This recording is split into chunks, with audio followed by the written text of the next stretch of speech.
నిజంగా చూసుకున్నట్లయితే ప్రజా దర్బార్‌కి అయితే ఇక్కడ ఒక అవ్వ కూడా రావడం అయితే జరిగింది. ఈ అవ్వని చూస్తే కూడా ఎండలో ఆమెకు చేత కాకున్నా గానీ తను ఇంటి పక్క పంటోళ్ళని తీసుకొనొచ్చి తన యొక్క బాధ అర్జీ ఏదైతే ఉందో పెట్టుకుంటా అని రేవంత్ రెడ్డి గారికి చెప్పుకోవడానికి అయితే రావడం అయితే జరిగింది. సరే అవ్వ మాటల్లోనే ఇందాం. అవ్వ ఎందుకు రావాల్సొచ్చింది ఇక్కడ దాకా? మాకు చేత కాకున్నా గానీ ఇక్కడ దాకా రావాల్సిన పని ఏముందని. అమ్మ ఏం పేరమ్మ నీ పేరు? పుల్లపు నారాయణమ్మ ఎక్కడి నుండి వచ్చావమ్మ? భరతనామరు. ఎందుకమ్మా ఇక్కడ దాకా రావాల్సిన పరిస్థితి ఏంది నీకు? మరి నాకు ఎవరున్నారు? ఇంటి పక్కన ఆమెను పట్టుకొని వచ్చిన పింఛన్ లేక. పింఛన్ ఇంటే ఎంత వండుకొని తింటావు కదా.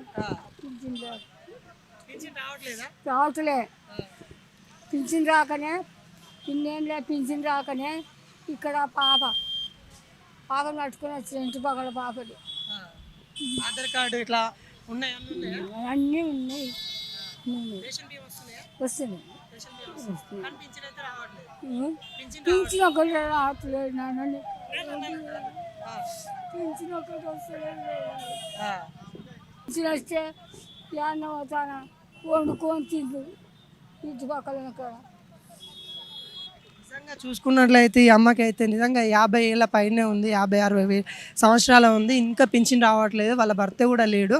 కానీ అధికారులు చూడాలి ఎంత నిర్లక్ష్యం అంటే, గత ప్రభుత్వంలో ఉన్న అధికారులు నిజంగా చాలా నిర్లక్ష్యం అంటే చాలా నిర్లక్ష్యం అని ఉండొచ్చు. తనకి ఎవరు లేరు అని చెప్పుకుంటా ఉంది. ఇక్కడ కూర్చుంది. నేను అసలు ఆశ్చర్యపోయినా ఈ అమ్మ ఇక్కడ కూర్చోవడానికి అలా కారణం ఏందని తెలుసుకుంటే నిజంగా ఒక 50 సంవత్సరాలు 60 సంవత్సరాలు ఉన్న ఆమె తనకు చేత కాకుండా కానీ తనకు ఒక పింఛన్ కావాలని ఇంతవరకు అయితే ఇక్కడ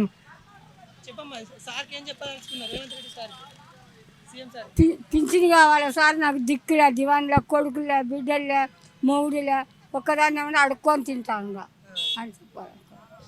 పింఛన్ ఏమి ఇవ్వట్లేదు. నేను ఒక్కదాన్నే ఉన్నా. నన్ను అయితే ఈ గవర్నమెంట్ అయితే ఆదుకోవాలని ప్రజావాణి కాడైతే ముందైతే కూర్చొని అయితే ఉంది.